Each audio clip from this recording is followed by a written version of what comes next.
So, what's your next plan? Well, my next plan is I've bought the materials to start on the the bathroom section, and I've also bought the materials to start on the roof as well, because you're better off buying all the materials in bulk, because that way you get a discount. And we got a 20% discount from Leroy Merlin's, and we don't, trust me, we don't get sponsored by Leroy Merlin's. The reason why we use Leroy Merlin's is because we get a good discount with our card.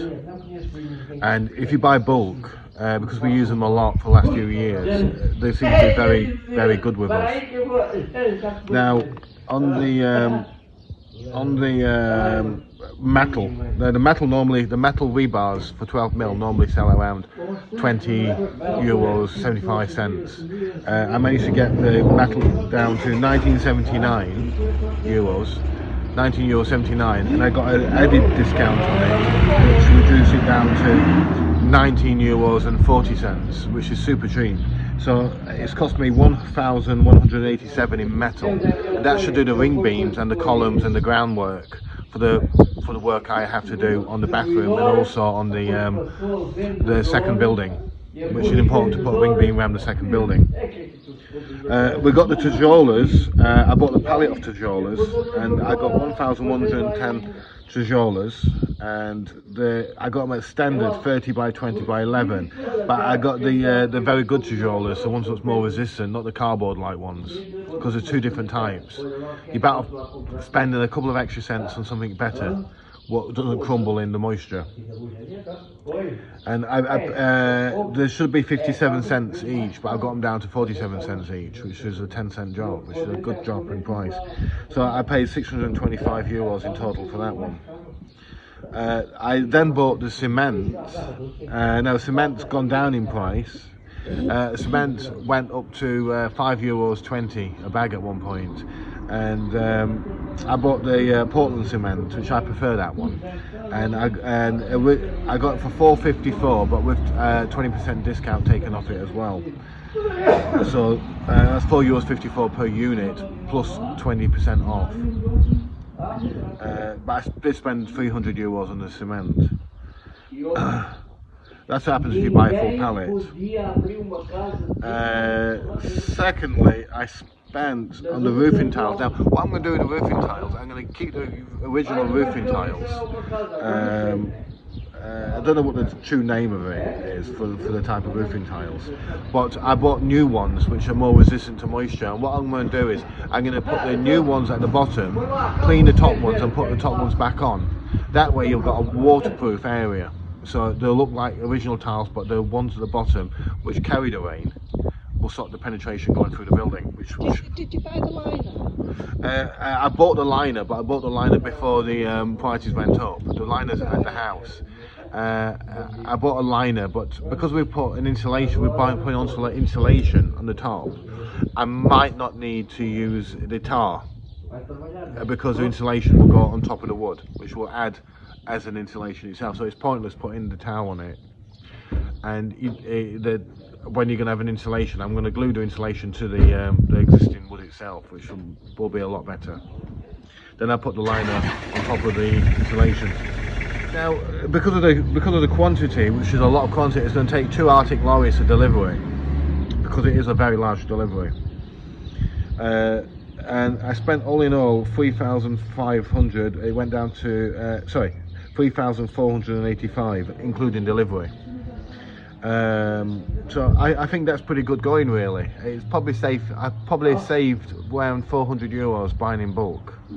Now, it's painful spending that amount of money, but €400 is the difference between tiling an entire room of roof tiles, or equivalent to buy the whole pallet of cement. So it's a good saving. Now, all I need now is the digger working, and I will be very, very happy once the digger's working. But between now and then, I'm going to finish off the garden wall, which I should have done today, and I'm going to start clearing the area around the bathroom, ready to put the second skin around. Now, we can't start the building work on the second skin of the house until we get the delivery, but I can start doing the footwork by digging out the footwork by hand. I don't want to put a digger around the area because I don't know where the sewage pipe falls, because I have to basically do it by hand to work out where the main sewage line is, what's going out to a drainaway. So otherwise I can drive my digger over the top and it'll just sink into the ground, which could be a very smelly mistake.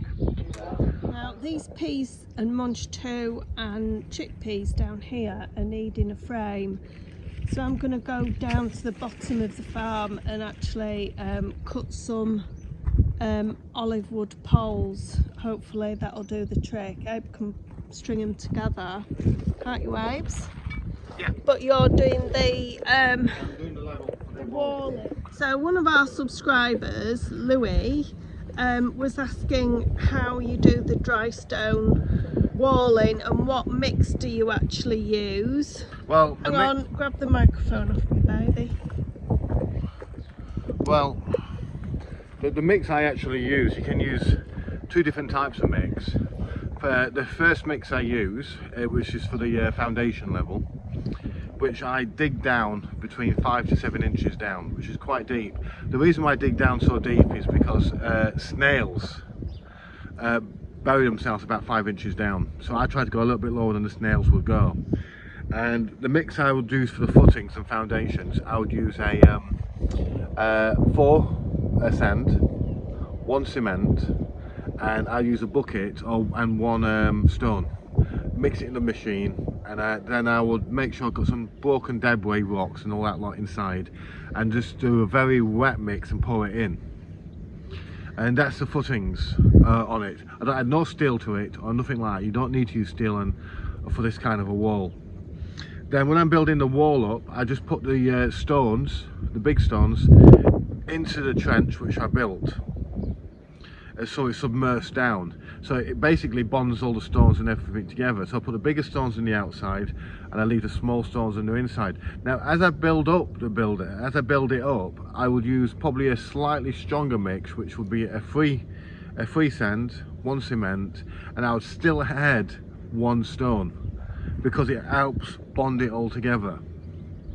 That way you get a strong wall and it prevents slugs from getting underneath it.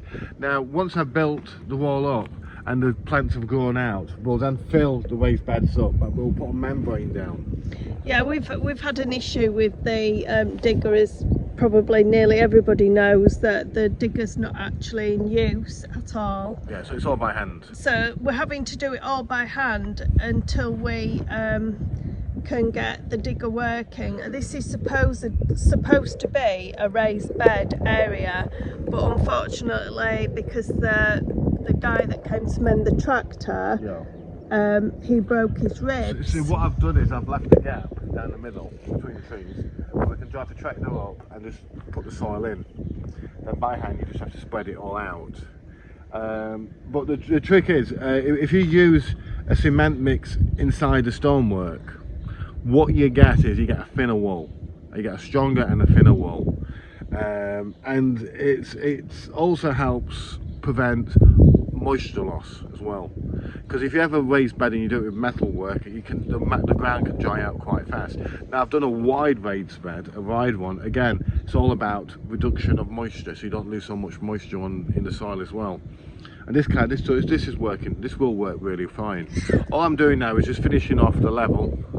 Then what I'll do is, once it's all leveled out and everything, I'll put a wooden batten all the way around it, and if we need to be at some other point, we can put a membrane across, like a rooftop canopy, and that should shield it from the extreme heat of the summer around July-August time, which is very important to protect what you've got from the direct sunlight, especially in the middle of summer.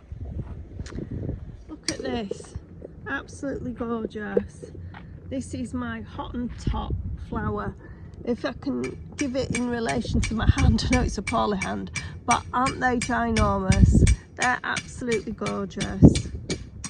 So it's a Hottentot fig, if anybody wants to pop them in, and you can make jams out of them, and they've got very similar properties to an aloe vera plant. So yeah, and they look stunning. I absolutely love them. So I'm going to go down to the bottom of the field. I am actually going to put my wellies on because when I walk down there I seem to get bitten. Apparently I'm rather tasty with the bugs down on the farm, so I'm just going to put my wellies on and we're going to go down there and get some sticks so we can make some support. So we're going to try and make some trellises out of these sticks that I've left from the olive tree that he cut down here, and some from over here. This is the area that the wild boar has been. You saw in the last video that they've been digging up all this area. So yeah, I'm going to make a start on that.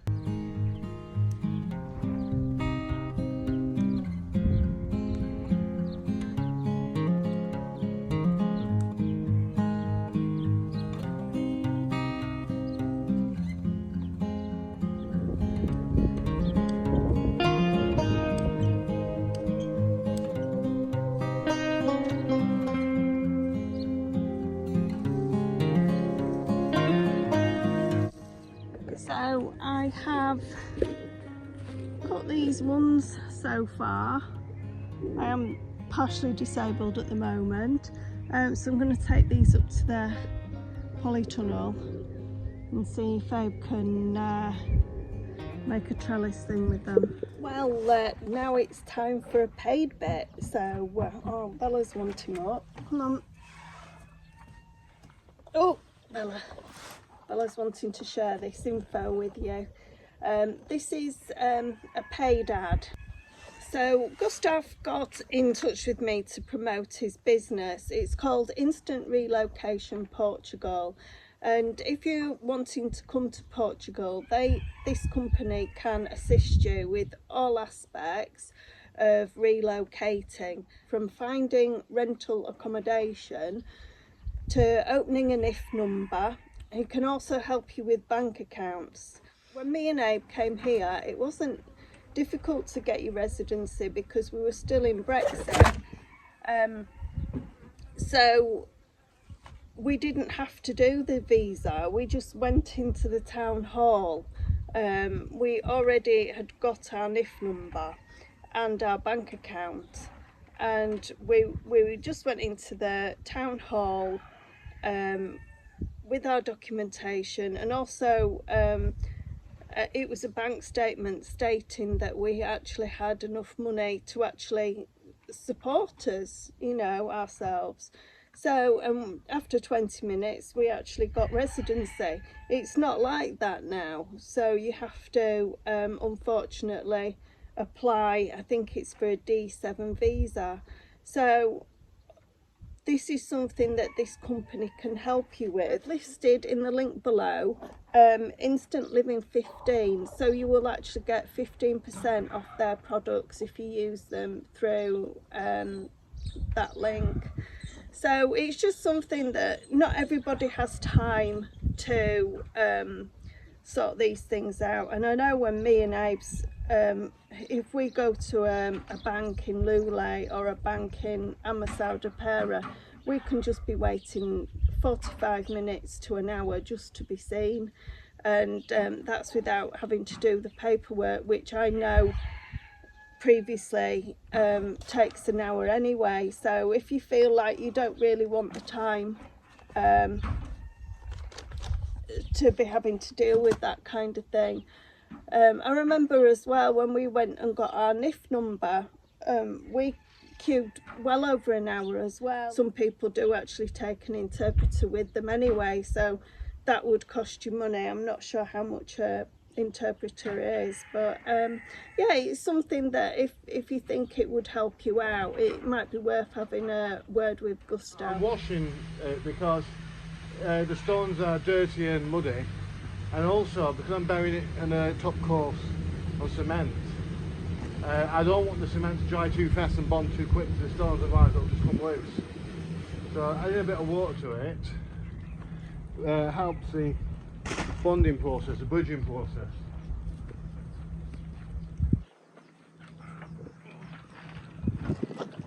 Just bypassing under the crops.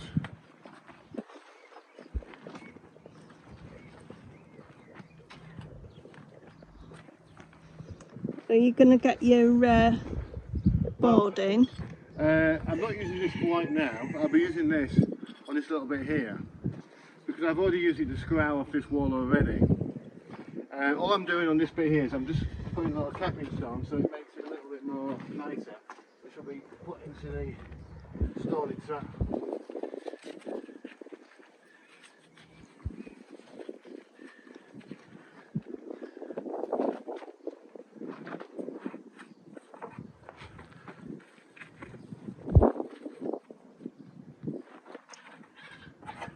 The thing is, I don't want it to look clean cut. I want it to look rustic, so it looks really original. But a lot of people can do these walls without using the stones, the cement, sorry. Trouble is, the walls have a tendency to crumble after a while. Because Andrew will be working with the land and the crops, well, we both will be working on the land and the crops. We want a wall to basically self-sustain itself, so you're not forever repairing it, and this is one of the best ways of doing it. Do you want a drink, Abe? I love one, darling. You just make out the little baby just near the turkey at the moment. Oops. Oh, she's just down there. Oh, super sweet.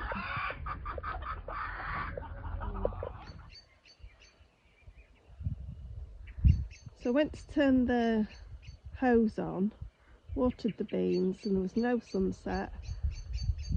Came round the corner and oh my goodness, beautiful.